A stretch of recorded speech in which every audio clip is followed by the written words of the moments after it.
the memorials, and my conception as a foreigner, being there and what I can show to you, and living abroad in Sheffield as a Brazilian and having the chance to meet refugees, families, refugee students. I worked as an international ambassador. So that's when this project began. So let me share with you just a second.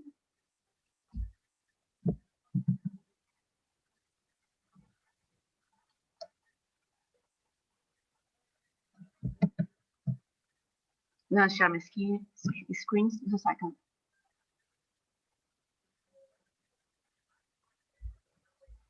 So between times goes back in time to rediscover humanity's yearnings, historical footage between the passage of a time already lived. The work proposes a reflection, oops, sorry, Windows, sorry.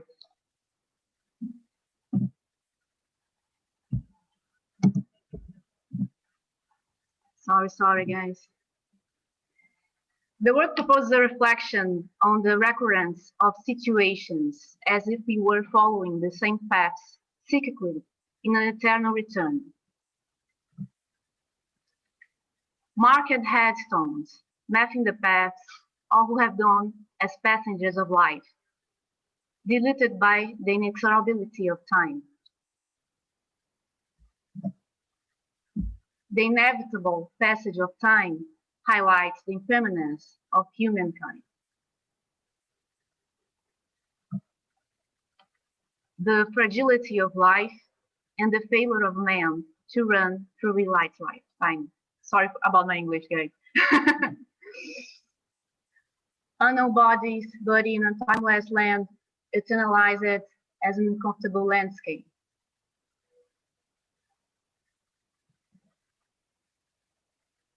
A house fulfilled by unpleasant guests, like being a refugee in your own homeland.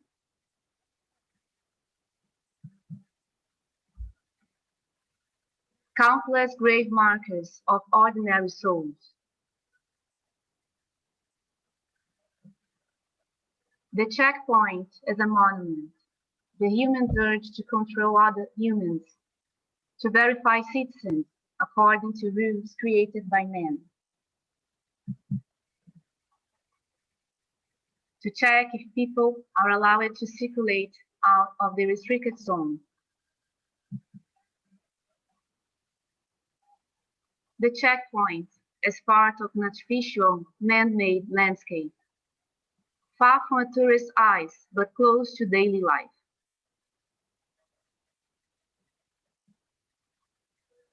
Unknown bodies, buried in a timeless land, eternalized as an uncomfortable landscape. A circle that seems unbreakable, condemned to be banned to a controlled area. Eternal vigilance. The big brother will be watching you.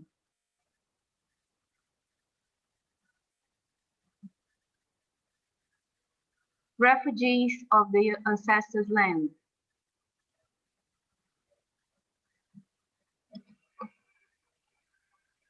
People who intrinsically carry the runes of past generations over time, as they have been forced to leave their places.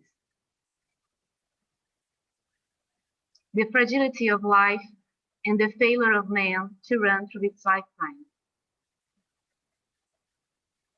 The marks of time, the volatility of man's foundations, and the similarity of historical sites characterized by timeless runes.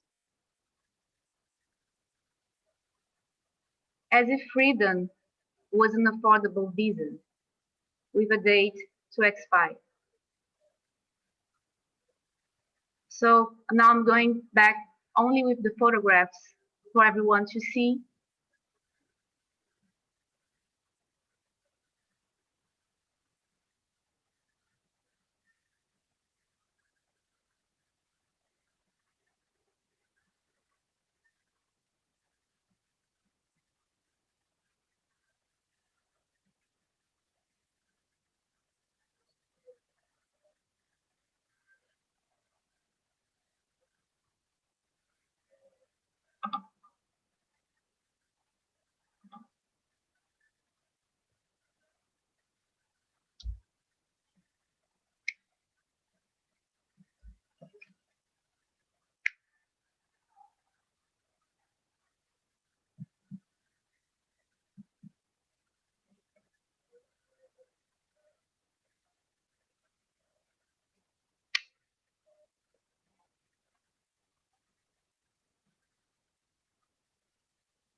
So that's my vision about Palestine between times, the starting point of my project. And thank everyone coming here and this opportunity to share with you all. And if everyone wants to ask anything about it, please.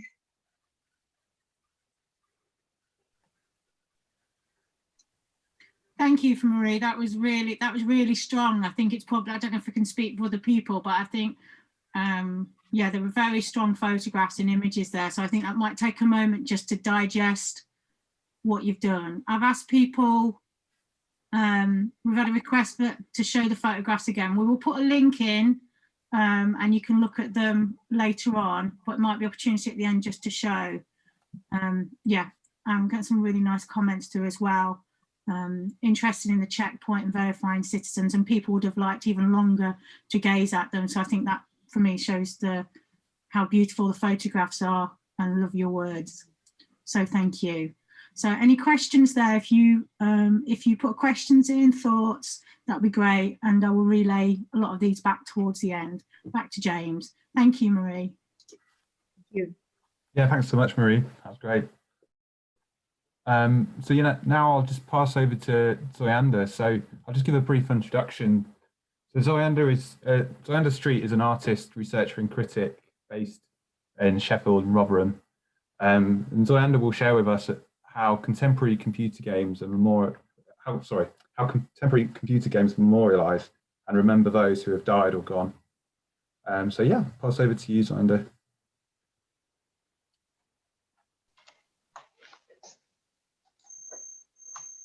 Hiya, thanks. I'll start sharing a screen. So I'm just going to briefly talk about what my main project is right now, and then I'll talk about some of the video games I've been thinking about a bit lately. So my main project is right now is called Cis Penance, and it's a project that I'm doing to try and document and visualize the issues that the trans community are facing. There's a long history of documentary about trans people being heavily focused on trans people's bodies, the ways that we perform and modify our bodies, as if that's the focus of our entire experience of life in general, but particularly struggle with the gender system. And I don't think that's accurate. So this is a work in progress, but I'm working on a piece that displays characters as if they're kind of waiting in line. I'm kind of trying to get them arranged so that they're queuing up for something. Everyone's waiting for something to happen for them or in society as a whole. Each of these characters represents a person who I've interviewed.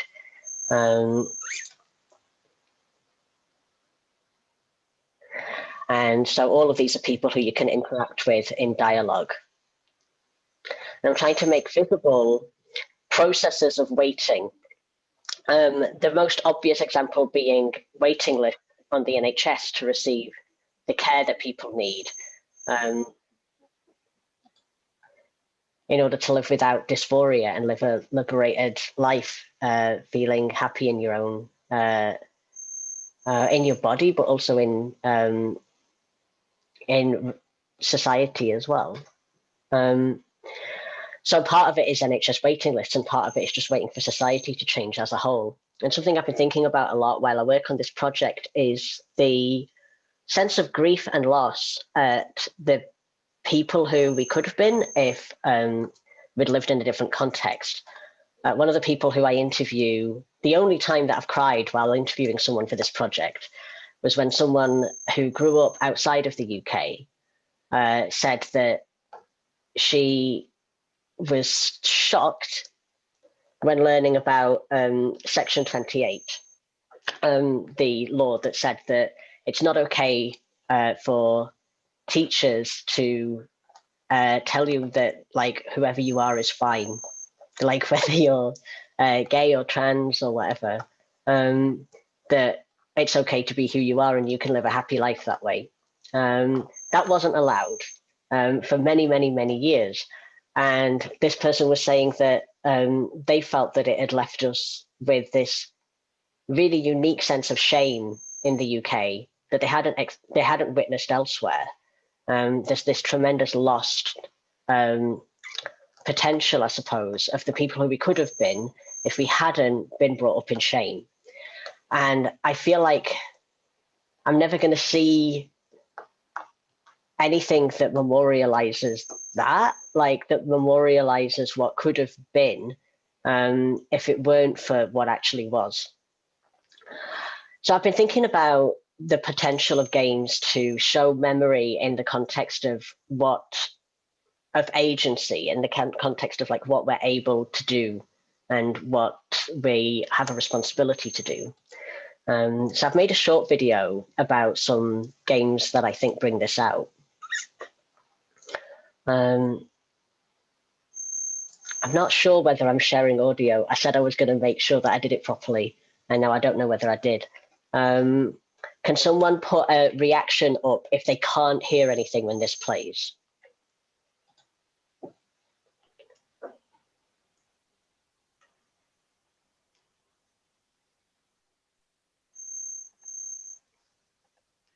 I don't think we're hearing audio on this one, Zoyander. Great, thank you. I will start sharing again.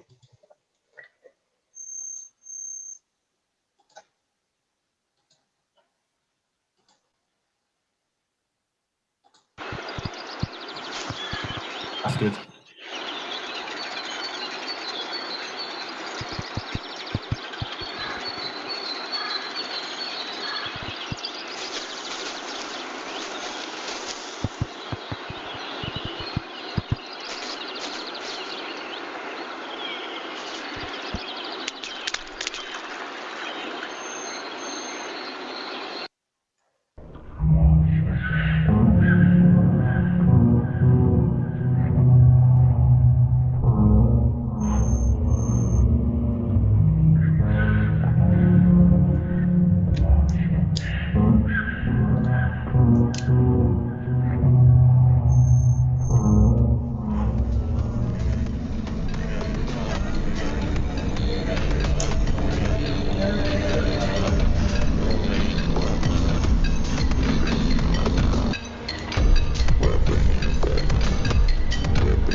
So I don't have long left, so I'll just really quickly summarize kind of what I think is, what I find really interesting about these kinds of projects. None of these games, except for Danielle Brathwaite-Shirley's work, are explicitly meant to be a memorial to something, but they all engage with memory and a sense of loss in these different ways. And often it's the loss of a world that could have been, of either a utopian dream of the future that we had to give up on, or the kinds of livelihood that we lost due to neoliberalism. And what I love about games in general is that they allow you to do architectural work in a way that's highly democratic. This is a virtual space, although there are constraints in what we can afford to make just as ordinary people with low-end computers. We are able to make virtual spaces of our own and make our own statements with them, and use this sense of place and the sense of space to create something that functions in some of the ways that a monument functions. And so that's what I'm going to be putting more thought into. Thanks, everyone. That's great. Thank you, Zoyander. We had some really lovely comments from there. Thank you very much. I know it's always great to share. Just a couple of comments that people asked, was it possible to put a link to the video game that you just referenced, which would be really lovely. And also from Ravi, just saying, love this exploration, a lot of community, incredible, interesting work. I feel a natural dialogue tool to speak to people with. I think our first two presentations have done a really good job. I'm collecting these comments of people are putting them in, your thoughts and your questions. Great. And someone said, do you have the interviews you have recorded? I think that's something that Zoyander can perhaps share with you when he formally releases his cis penance stuff. So yeah, and I'll ask Zoyander for any links that we can share, and we'll put those in at a later date or email them to you. So back over to James. Thank you so much. Yeah, thanks so much, Zoyander. That was great. So now I'm going to pass you over to, I'm just going to introduce Sile. So Sile Sibanda is a poet and broadcaster. She's based in Rotherham, and she will share with us a personal perspective of monuments, a spoken memorial reflecting on her Zimbabwean culture. So yeah, just pass over to you, Sile. Thank you so much, James, for that introduction. And hi to everybody joining us tonight. It's been amazing, hearing Maria and Zoyander's work. It's incredible. And I'm honored to amongst these amazing artists. So when Jennifer asked me to be part of this project, I was really, really excited because it gave me a chance to explore something that I didn't really think about before, which was memorials. And so when I began this journey into what I'm going to write about, I started thinking about my past. So I'm originally from Zimbabwe. I was born there, and I came to the UK when I was 12. And then from then I lived half my life in the UK. So I'm now like 23. So literally I live half my life in Zimbabwe and half my life here. So I began thinking about how memorials are presented and what they mean in Zimbabwe, but also what do they mean here in the UK, but from my perspective. So let's watch the film, and then I'll tell you guys a bit more afterwards. So Mito, please take it away.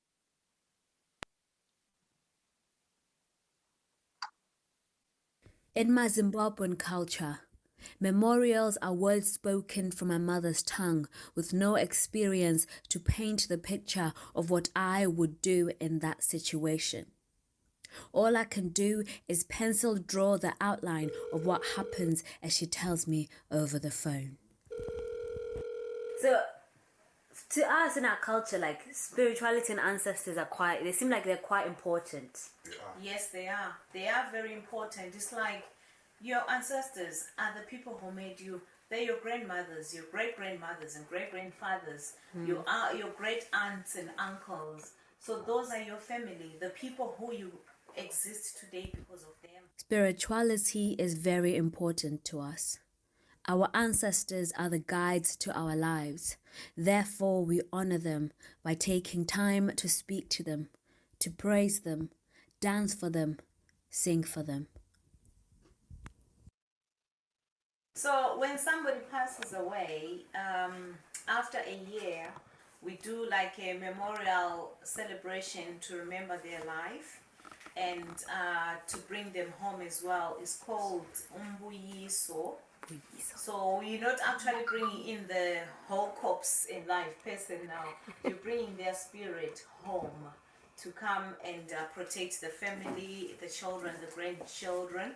So it's like preventing the spirit to wander out in the Neverland and not knowing where it belongs to. The spirit that could have been wandering out there is made to come help in looking after the family, in protecting the family. That's the belief. It's our way of life. They are meant to be the key to success in our time on this earth because they see the invisible thread that pulls us, influences us. They have the scissors to cut it when it's leading us to a dead end. They have the glue to tie us to new, stronger, brighter threads. So umama wayenza umdlalo okuthiwa ngokuvula indlu, so that's like a housewarming, reporting the house to the ancestors. So umama mayesenza umdlalo lowo kwakumele apheke utshwala, utshwala obuphekwa iviki lonke. So wabiza umalume unamadlozi. So umuntu onamadlozi is somebody who's got spirits in him or her, and ama spirits wona lawo ayavuka, uyabo, ayavuka to help out empilweni, uyabo. It's like prophets, Yes. uyabo. But thina siyabona ifuture yakho based on your grandfather's eye, you know, or your great-grandfather's eye, or your great-grandmother's eye. That amadlozi wona lawo baphuma kuwe, uyabo. They actually invade your body and speak through you. Yes. And then mase when you celebration they go. So kuyabe kuhlatshelwa izingoma zokubiza ama spirits, the traditional songs, yabo. So kubhizi kuyahlatshelwa wemanxube vumelanisa ngoma, wemanxube wayangaphi vumelanisa ngoma.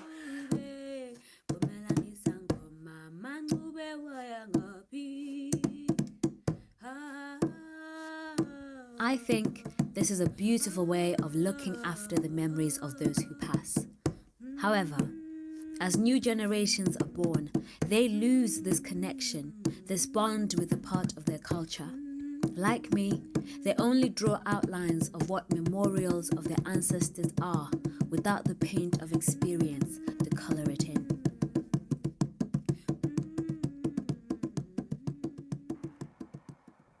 In Rotherham, UK, where I live now, memorials of those past are more visible.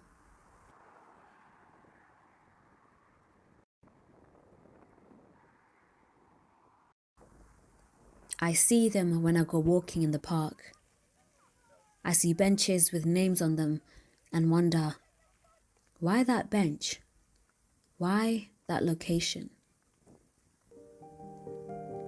What are they trying to say? Even though I have left, it would never be goodbye, for I have left my heart with you so you don't ever cry alone. The love that's deep within me shall remain with you here in this world to sit and reminisce upon, so you can never forget me. Even though my flesh has turned to dust, you can see the world from my perspective. May that help you in any way. I may never know if that's what they really meant, but let's start a dialogue. What do memorials mean in your culture?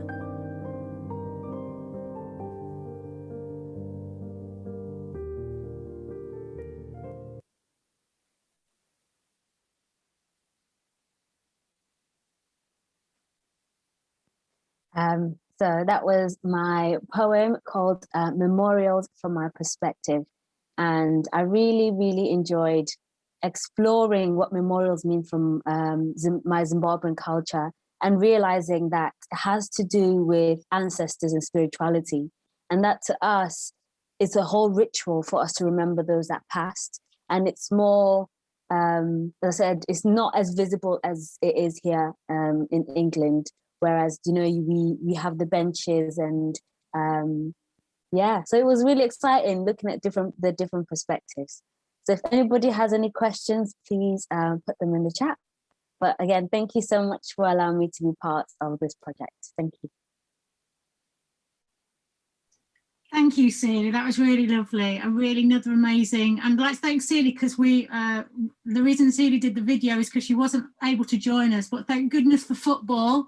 So it meant the BBC was able to let her to come and actually share her stories with us and the story of her cultures and the two blending together.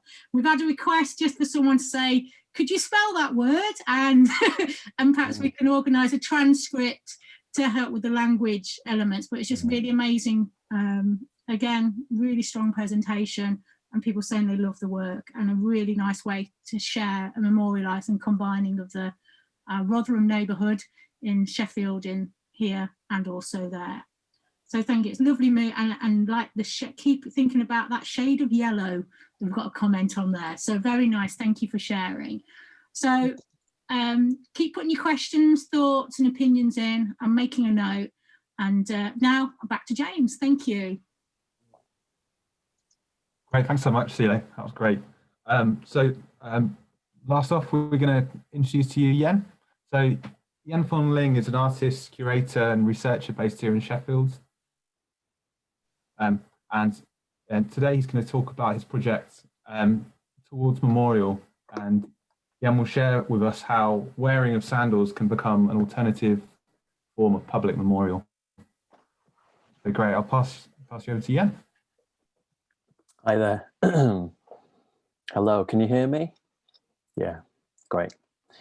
So I'm going to talk to you about a project called Towards Memorial that I started developing, say like 2017, and it was kind of a post-PhD sort of dip. And I kind of found myself sort of living in Sheffield, and what's really interesting about the project and how it developed is that I kind of began to use the inquiry about looking into someone's historical past as a sort of way of connecting to people and places within a city. So I'm going to share some of my slides with you. So can everybody see that? Yeah, good. So this is who the project's about. A socialist artist, writer, activist, Edward Carpenter, who kind of lived in Sheffield during the kind of the late 1800s. And what I found really interesting about him was that I kind of knew of his kind of legacy because during my own sort of coming out, I had this book on my sort of shelf, which was this kind of selected works of his writings around kind of homosexuality. And this was at a time when it was forbidden and taboo. And so they were really kind of informative texts for me. And I kind of picked up on the conversation when I became sort of living in Sheffield, and it really started to kind of get under my skin. So I started to kind of explore the archives and suddenly began to kind of think about him as an individual, but also, you know, what kind of shapes this sort of individual person. You know, there's some real subtleties in this kind of photograph in terms of the way that he dressed. And Carpenter was a really interesting socialist in that he kind of married sort of his personal politics with his ideologies, and he kind of enacted them, he materialized them, which made me really fascinated about him. So one of his ideas was about this kind of simplification of life, where you kind of minimize your kind of impact on kind of manufacturing and collectively that could kind of make a difference. So you have this kind of economic tie, you know, you have a kind of single layer in his suit, these kind of jodhpur sort of short trousers and these long socks and sandals. And it's the sandals that were really the thing that kind of sort of pricked my sort of consciousness really. And in the archive, there are these kind of paper patterns. And I was kind of cradling this paper pattern, which you see on the right-hand side, which says the word self 1892. And I kind of imagined Carpenter's foot sort of kind of manifest from the tabletop. And that was a real kind of motif that sort of stuck with me. So these are kind of sampled sandals that are kind of in the archive as well, that he kind of collected during his sort of travels around India and Asia. So at the time, he was very much interested in kind of sort of questions around his own sort of spirituality, etc., and very interested in kind of Walt Whitman, who was a kind of an American poet and spiritualist as well during that time, and became very sort of good long-term friends with them. Paper patterns. So this was an advert that he created to generate these different styles of sandals that he was kind of inspired by his travels. And then these are kind of paper patterns that were found in the archives. Now, for me, they were really, really fascinating objects, in as much as, you know, people might go into an archive to kind of read a document or a letter.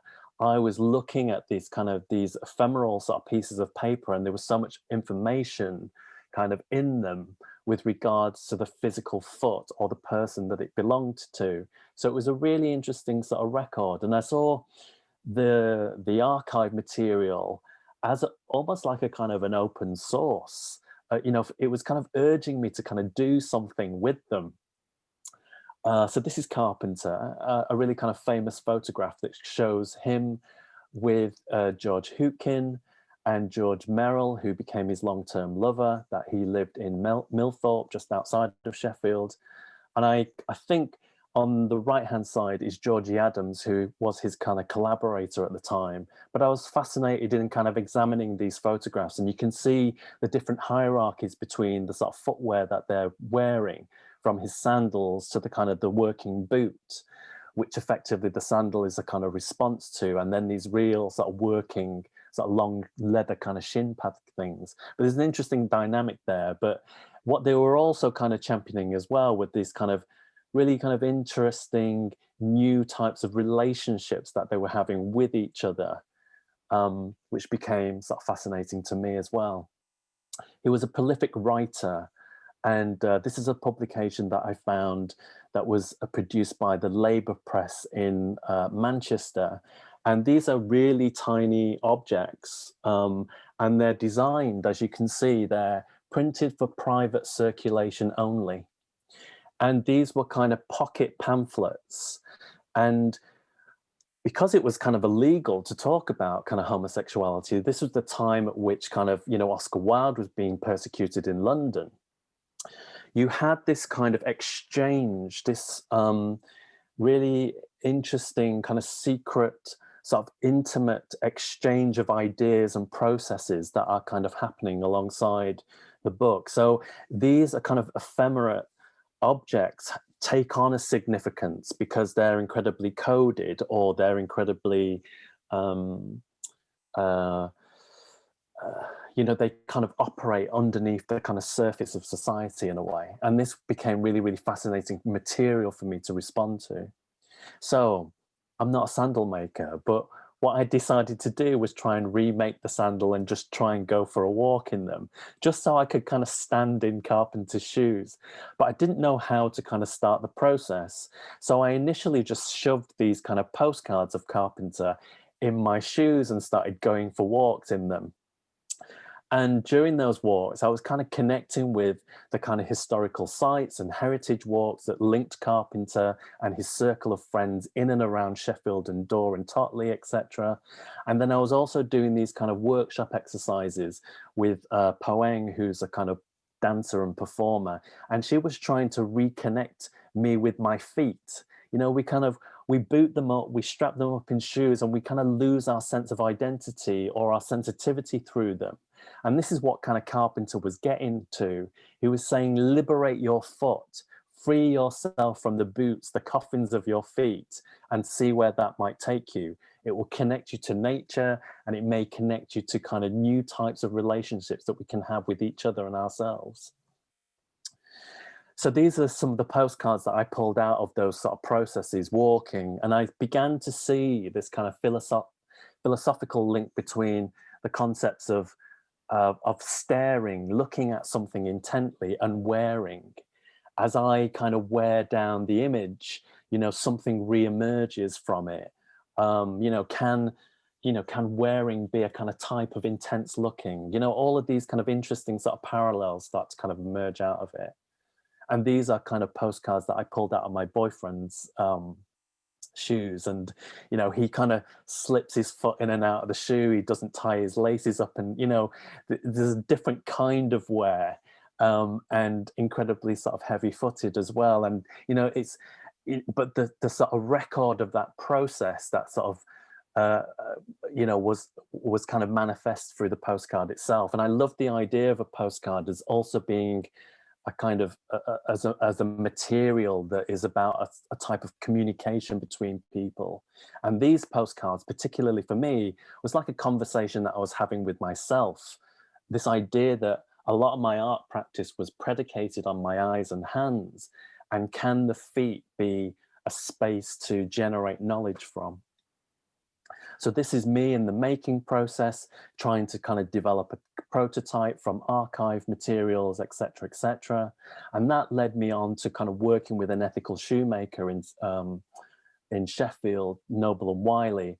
And this collaboration really kind of took hold. It really animated the idea of, you know, what Carpenter may have thought about in terms of developing the sandal idea and trying to get that idea out there. So I really allowed them to kind of put their kind of design stamp on the shoe as well, and get this sort of hybrid, which was not a kind of accurate reinterpretation of the sandal itself, but a kind of modern day interpretation for a new kind of audience. And you know, and I was really interested in just the kind of physical form in itself, because it was like, you know, how you look at an object and you have to kind of squint at it to kind of see the essence of the shape. That's what looking into photographs was like for me. They weren't really giving me the full information, but I was trying to decipher it. And this is me being kind of the referent to that sandal process of trialing and testing different samples and different fixings and fastenings, etc., etc., to the point where we came up with this sort of final design. And what's really important about the sort of color of this one was that I was really interested, not so invested in the positive shape of the sandal, but really ideologically, it was more all about the negative spaces that was created that exposed the foot. So it was the negative shapes that allowed this sort of emancipatory moment to happen as you wore them. And if you can imagine it being a conversation with a boot, which was kind of heavily closed, Carpenter's literally taking block sections out of it and kind of deconstructing it. So that motif that you saw on the paper pattern, this note, this self 1892, it found its way into the final design, where I began to kind of stamp the words and the numbers into the object itself. And on the right-hand side shoe, I punched in the numbers, the year that Carpenter was born and the year that he died, with this idea that when your physical foot presses onto it, it's like pressing onto the memorial, like it's a kind of memorializing process as you wear the shoe. And I was really sort of, again, going back to that idea of wearing a postcard in your sandals, you know, they're constantly a reminder as you kind of wear them in, to the point where you forget about them, and then they shift to a degree that you remember them again. And it was, I thought it was a really interesting metaphor for this idea of memorial processes that were kind of domestic and intimate and human. I gifted them, the sandals were one point of the project, and then this idea of gifting them to people would kind of carry that kind of conversation forward.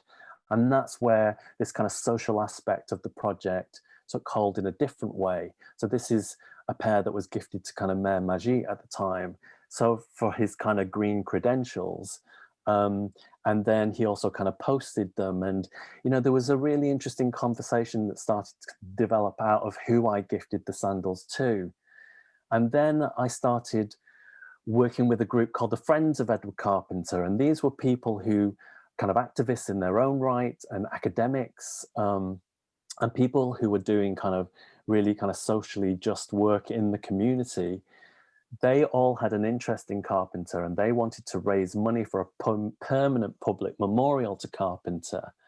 And I thought, actually, what was really interesting is that my Sandels could be like a project that worked in conversation with this ambition itself, and also this that could kind of begin to even advocate for the work that they were doing with this permanent public memorial. And I subsequently made a film that kind of records the making, gifting, and wearing of the Carpenter sandals and the gifting of them. And you can find these on Sheffield City Archives website.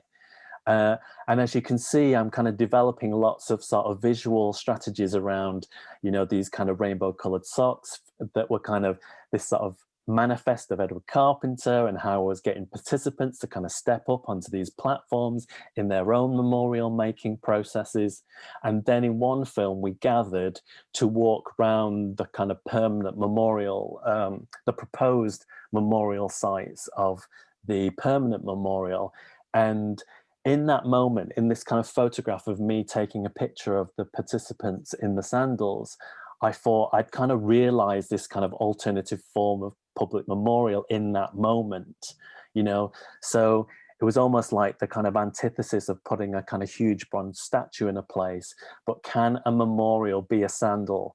And can it be an alternative way of kind of commemorizing the memory and legacy of Edward Carpenter? They've subsequently commissioned the artist Maggie Hamlin to put the kind of permanent memorial together, and the conversation between myself and their project still kind of develops and grows as the project grows.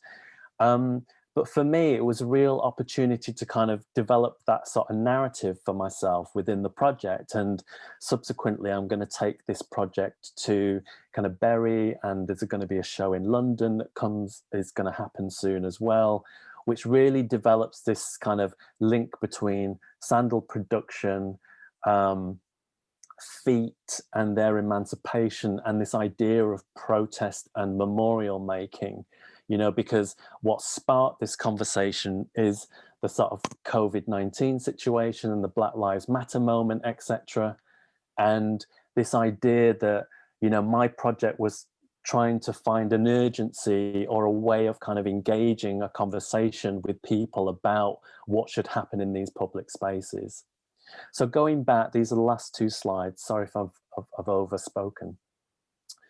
But this is just a kind of a moment of kind of consideration. This was a kind of plinth that was used to kind of present and display a bust of Edward Carpenter. And what I did, I made it into a kind of full-size plinth that is a kind of movable object that I kind of pull around the city centre and kind of explore the idea of what a memorial could be, and begin to kind of use the artwork as a way of having a conversation with memorial processes. Okay, I think I'm going to end that there. Thank you for your time. Thank you so much for Yuen. That was great. I love the shoe element. Some really nice comments coming up there. Thank you. You know, the idea that poor people couldn't afford shoes, so how do we memorialise those? Someone also said, reminded them of the Holocaust Memorial in Budapest. Yeah. And you know, and shoes triggering a sense of wearer. And I think all four of our presentations have really presented very, very different and alternative ways of memorial, you know, from yourself, actually the whole conceptual element, to Sile, the comments being that how in the UK we're very focused on the individual and not the whole, you know, and then putting them aside next to Marie Christie photographs in terms of actually seeing the whole and an individual again, and also with Zoyander in terms of this space, that is it being occupied by the LGBTQ plus and trans community, you know, as a vocal space for memory as well. So is that their main key tool for that community to have advocacy? So I just think it's great. I feel like we should all put our postcards in our shoes that we make, then digitalise them, then send them off to Palestine, and then get Sile to write a poem about it. But that feels like another funding bid. There seems a whole narrative there, and then you can drag me on a plinth with all these attached to me as that. So just doing a time check with there, we're just okay. I think we're running okay there. So I'll hand over to James for us. And that's great. Thank you everyone so much. And I'm recording the comments and I'm capturing all the comments as well. So yeah, I hope this has been a real source for inspiration. Yeah, so I think now we'll just open it up for people to ask some questions.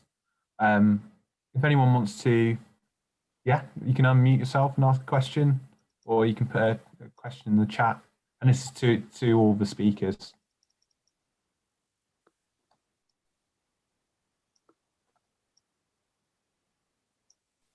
I have a question for Yuen, if that's okay.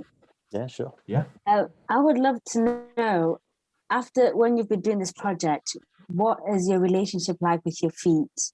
And, you know, in terms of what do you connecting them and looking at them in a different way?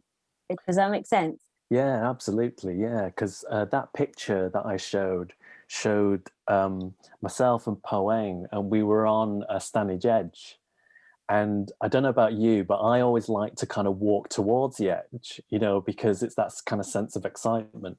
Now I walked towards it, but I was least kind of a meter, two meters away from the edge. And there was an interesting moment where she said, well, take off your shoes and kind of sense the edge now. And it was really surprising how further to the edge I could get. Literally, I could kind of claw my foot around the sort of edge of the of Stanage Edge. And it was a really surprising moment, because it really made me think just how much information is being denied to you through your foot. And it suddenly made me think that there was kind of so much more there to offer in terms of what you sense. And I think that was really one of the sort of light bulb moments for me. And another exercise that she did was, she said, well, how do you navigate this landscape? And I said, well, I always looked for the flat bits, because it's like walking on a pavement, you know, like walking on a pavement. So it's your safest route. And again, she, you know, I didn't have any shoes on, and she kind of led me blindfolded along the kind of the craggiest, sort of mossiest parts of the route, just to kind of recondition my sort of thinking. And it was a really, really interesting moment.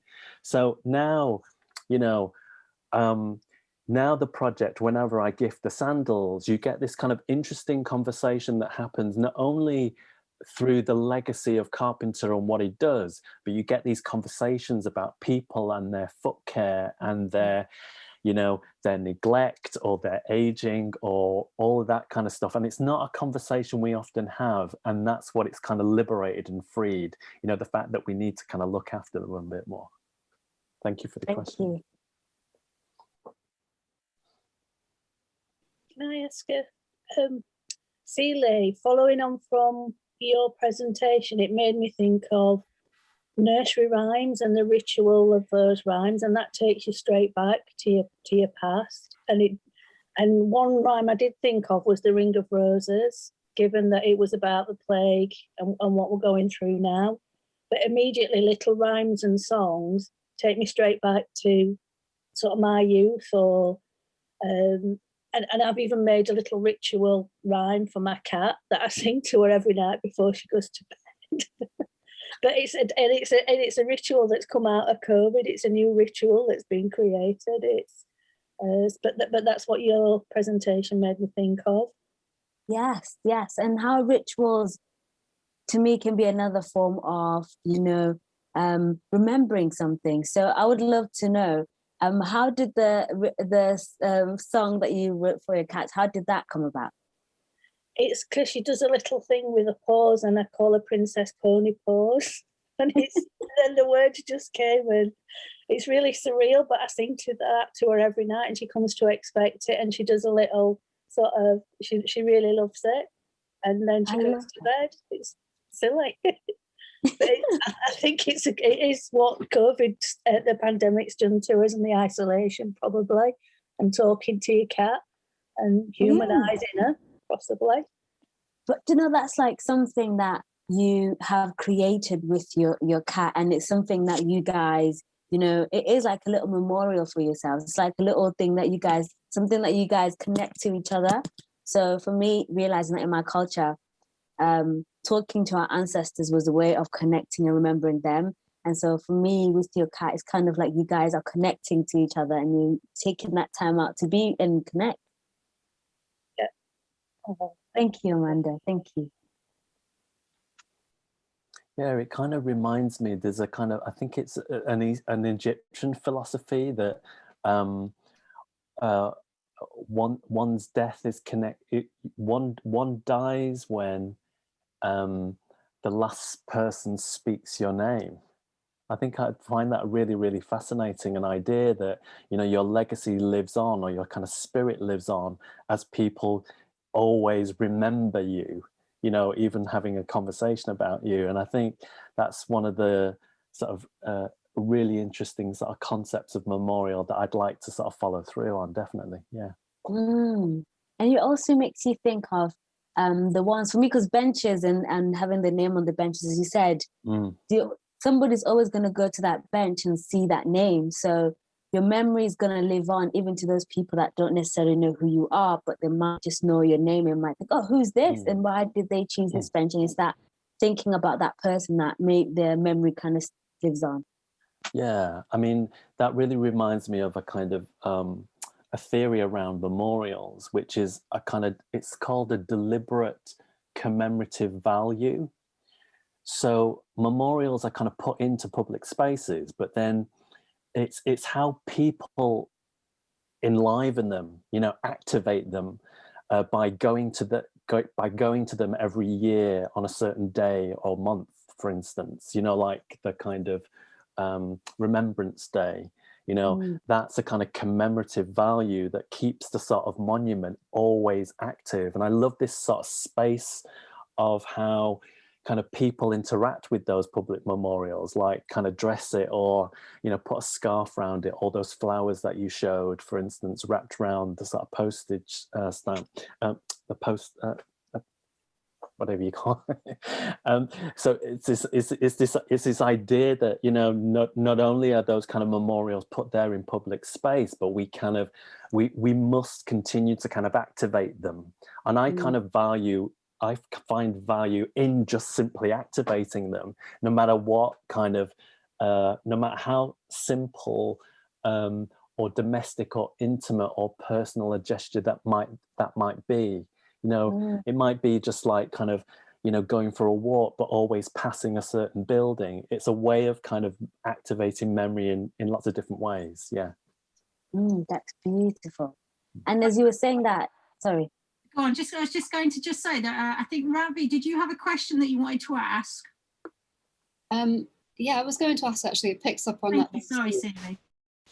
Picks up on that similar theme. I wanted to ask Maria, actually, when you were taking those photographs in of all of those gravestones around Palestine, and when we have areas of gravestones here in the UK, typically they are walled off, or they're in a separate space, and there's an expectation that you will behave in a grave manner or in a respectful manner.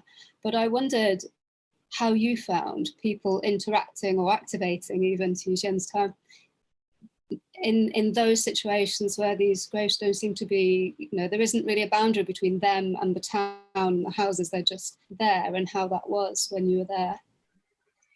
Yes, that was exactly my question when I went there and I saw that there was actually no respect, right? There was all mixed, and they have no space. So they live in this restricted area, and they have no space. It's mixed.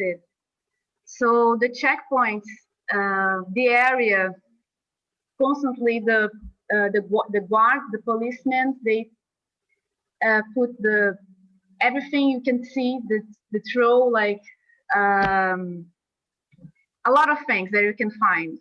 there, and it took me a long time to understand that, and I need to go back there to a new areas. So when I went there, I got very shocked about that. And responding to Margarita, this is a poem actually from a bigger project that I have been working on that will also include a series of experimental videos about it. So Javi, that's my question too. I don't know how to answer that. So relating to England, right? So Britain, from 1920 until 1948, the British Empire, Britain took part of the area related to Palestine.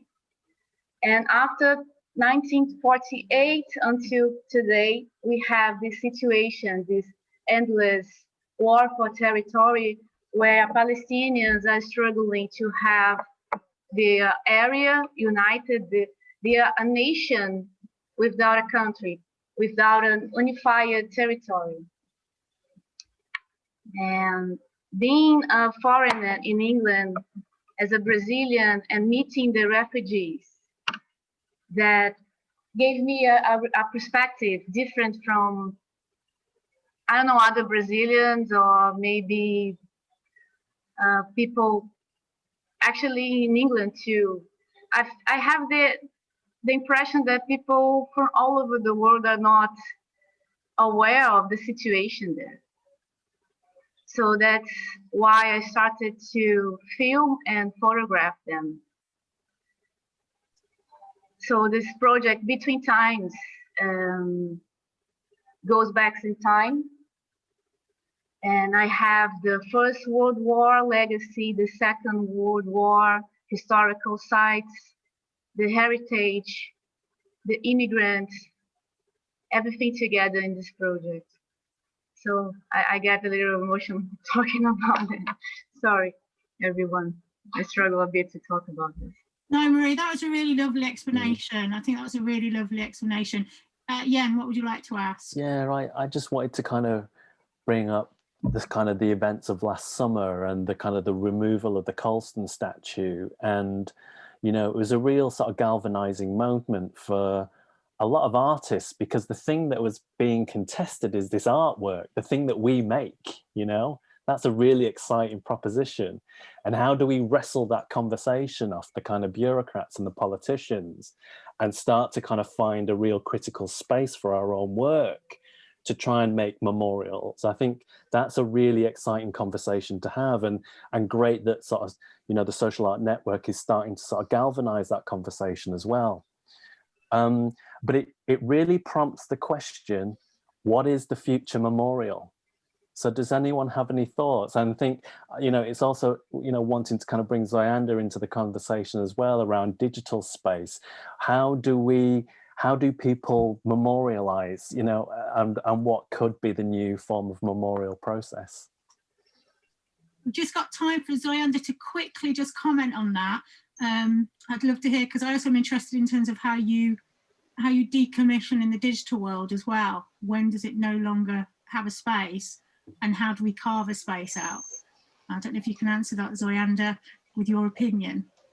Yeah, that makes it quite big. Digital archiving is a big issue. I work on a project called Critical Distance that curates and archives writing about games, and we frequently run into multiple issues with things dying on the internet and not being saved anywhere. I think we're all familiar probably with the Internet Archive, which saves a lot of digital material, but they are under threat at the moment, in particular, because of funding and lawsuits from book publishers, because they post copies of books.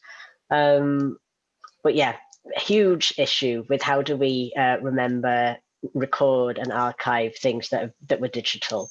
In terms of the future of Memorial and the use of video games perhaps as part of that or similar interactive media, I think it really connects with a lot of the other things that we've been talking about for the last 10 minutes or so. Jennifer highlighted this theme of active memorial, memorializing something by through your actions. And I think that's one of the real strong points of interactive media in this, that you know, these spaces in games feel significant because you take actions in order to move them and change them and have, you know, you get the illusion that you are moving through them. And yeah, there's something about this active participation that makes it significant in a way that's almost material. Yeah, and I think as you look at other mediums to put Memorial into, then that sense of activity is really key. I think that's a really cool point just to sort of break on there, and just to thank all our speakers and just to allow everyone to have a 5-minute break. So I think definitely that active memorial, not just being about the individual, how we share, how we decommission, how we actually remember, and what do we classify as a memorial, and how do communities take ownership of memorial and monuments, and when do we retire them, or do we ever retire them? So I'd like to thank all our speakers for that, and just like to want a very quick 5-minute comfort break to have a quick wee, top up your hot water for a cup of tea. I will stay here, so if people want to just continue having a little bit of chat here, but if I can ask everybody to be back in 5 minutes, really prompt. My mobile says it's 9:52, so if everyone could be back for, I've got to do the math, 5, 6, 7, 5, 19:57, or in Brazil, take 3 hours off in that, sorry. And we'll see everybody back in 5 minutes with your mark making materials and give you a bit of time to absorb what's been talked about. Okay, thank you, have a nice comfort break.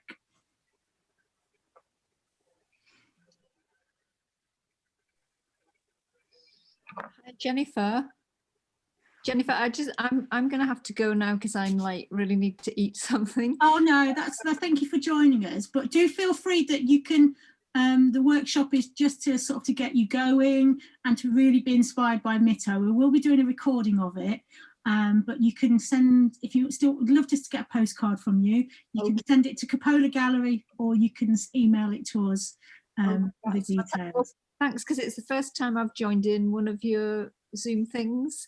Oh, thank you. And I'm coming in from Inverness, so quite a distance away, but I've found that a really fascinating discussion, and we've kind of got a project we're going to be doing, like a billboard project later on in the year. Yeah. And yeah, so that conversation is really helpful, and it'll kind of feed into maybe our ideas for that. Well, I think you can obviously communicate individually with, you know, all our speakers and anybody who's here, but also Seas in Brighton, they have an exhibition space where they're putting loads of hopefully we'll be able to showcase some of the work that we've done here and some of the postcard stuff, and also an organisation that's run by a gentleman called Gil, that's in Brighton, that's Seas, and you'll find them on the socialartnetwork.sheffield.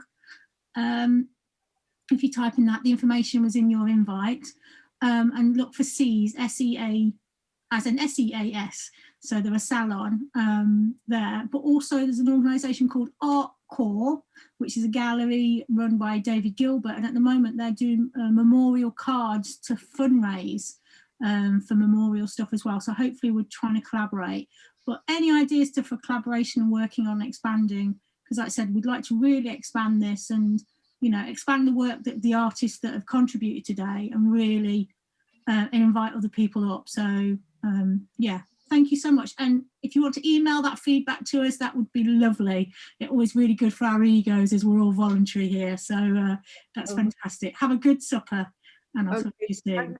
Thanks very much to all the speakers and to you. And is it James? James and Mito, yeah, that's great. Okay. Thank you so much. Thank you, that's really kind. Thank you. Bye.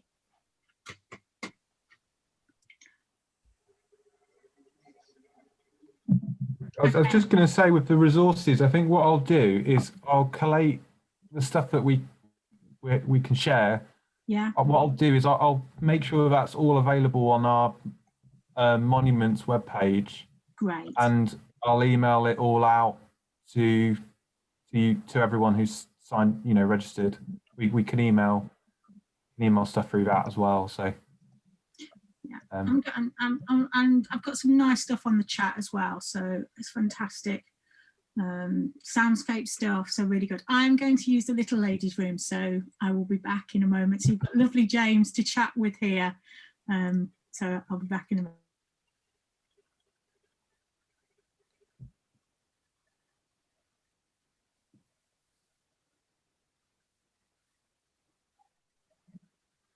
How are we all doing? You getting a quick bit of food in?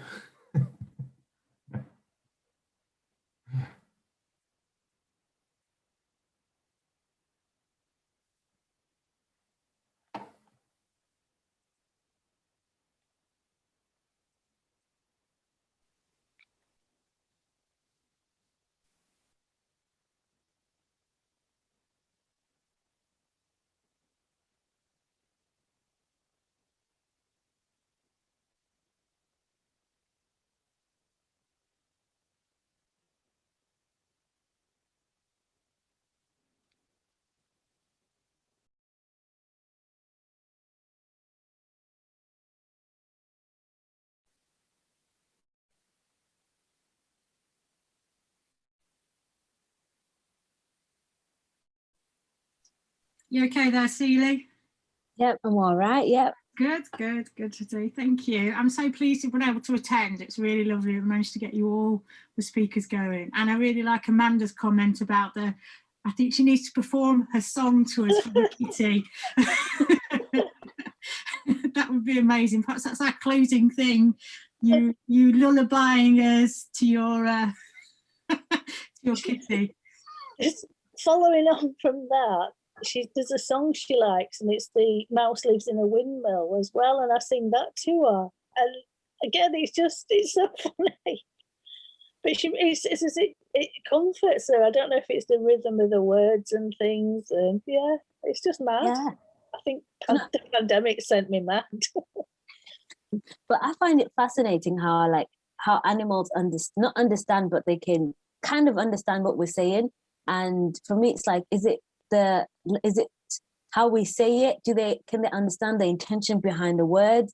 Do they actually understand the actual words, or is it just the sounds? I think it's the sounds, because you could say you naughty cat in a nice way. Yeah, I think it is the sounds.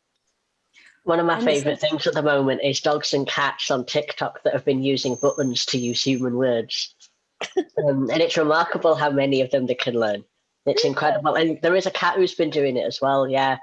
Although the dog, there's multiple dogs doing it, but, my favourite, it's got, oh my God, it's become a very internet famous dog, this dog. But, the dog seems to sort of